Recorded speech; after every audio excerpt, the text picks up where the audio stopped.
त्यामुळे आम आदमी पक्षाला एक मोठा सेटबॅक म्हणावा लागेल, कारण अरविंद केजरीवाल, आतिशी आणि मनीष सिसोदिया असे आपचे प्रमुख तिन्ही नेते अजूनही पिछाडीवर आहेत.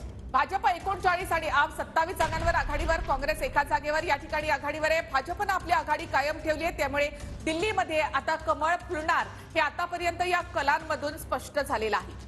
40 या आकड्याकडे भाजपची आता वाटचाल. नवी दिल्लीमध्ये आपण पाहतो अरविंद केजरीवाल पहिल्यापासूनच पिछाडीवर आहेत, परवेश वर्मा हे आघाडीवर आहेत, तर संदीप दीक्षित काँग्रेसचे उमेदवार हे देखील पिछाडीवर आहेत.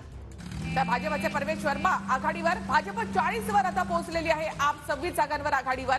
एक्झिट पोलचे अंदाज होते, त्या अंदाजानुसार देखील भाजप आता 40 जागांवर पोहोचले. 40 ते 45 जागा भाजपला मिळतील असे 6 एक्झिट पोल आतापर्यंत सांगत होते आणि आता भाजपनं 40चा आकडा गाठलेला आहे. आप 26 जागांवर आघाडीवर आणि काँग्रेस एका जागेवर आघाडीवर. आतापर्यंतच्या मतमोजणीत सुस्पष्ट बहुमत भाजपला मिळताना दिसतंय. 41 जागांवर भाजपचे उमेदवार हे आता आघाडीवर आहेत आणि आपचे 26. आप आणि भाजपमधला जागांचा फरक आता वाढत जाताना दिसतोय. 41 जागांसह भाजप सर्वात मोठा पक्ष ठरताना दिसतोय. 68 जागांचे कल आतापर्यंत हाती आले. 2च जागांचे कल आता अद्याप बाकी आहेत. भाजप या कलांमध्ये 41 जागांवर आघाडीवर आहे, आप 26 जागांवर आणि भाजप आणि आप यांच्यामधला डिफरन्स वाढलाय. त्यामुळे भाजपनं मोठी आघाडी या ठिकाणी घेतलेली आहे.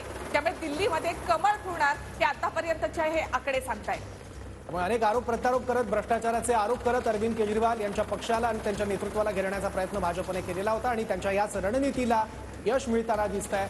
मतदारांनी आपला कौल दिलेला आहे भाजपला. 42 जागांसह भाजपने आघाडी घेतली आहे आणि दिल्लीतला सर्वात मोठा पक्ष भाजप ठरला आहे. केजरीवाल यांच्यासाठी ही अग्निपरीक्षा होती. या परीक्षेमध्ये ते कुठेतरी नापास होताना पाहायला मिळतात, कारण नवी दिल्ली हा जो भाग आहे याच भागामधून अरविंद केजरीवाल यांचा उदय झालेला होता आणि त्यानंतर नवी दिल्लीनंच आता अरविंद केजरीवाल यांना नाकारलेलं पाहायला मिळतं, कारण सुरुवातीपासूनच अरविंद केजरीवाल सगळ्या फेऱ्यांमध्ये पिछाडीवर आहे.